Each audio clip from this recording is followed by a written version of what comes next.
similar to a wrestling double leg takedown, but again, you have throws, you have takedowns, and you have transitions.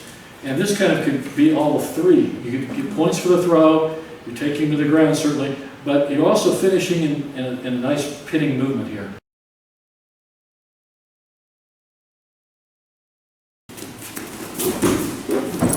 There we go. I'm going to do, in wrestling, we call it turning the corner. So instead of going for more of the straightforward here, I'm going to kind of come back and I'm going to do a little bit more of a lunge so that I can come in and get this guy off to the side and actually cut that corner with him. So we've done this, it's very similar to the one that we do whenever we're on our knees. Same thing, we're just on our feet now. So just like the one we just did, we give him a little bit of a pop up.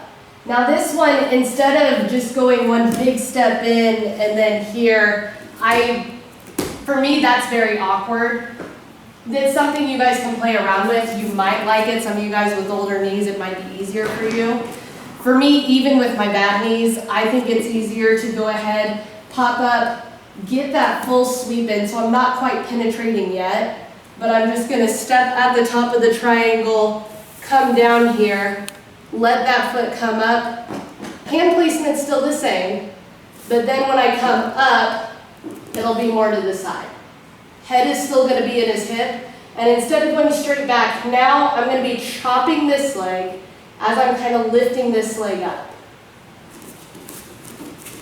So I get that pop, top of the triangle here, lunge step, get this foot in position so I've got my driving force. Head is also going to help me drive. Come up, and I can follow down for the pin. Pop up, top of the triangle, lunge step. Get leg into the side so you can drive, head into the side so you can drive, and take to the side. She really wants to get him on the ground. Her point is to transition from standing to the ground, and that's what she's doing here. So she wants to end up in a pinning situation. She merely covers him and pins him with Munigatami in this particular case, easiest thing. And the transition to the pin almost starts as we're going down. So you'll feel it. Once you feel he's off balance, he's not recovering, that's when I go ahead, let this arm go from the leg, and I start climbing up the torso and get to my pin. And notice that to the side, okay?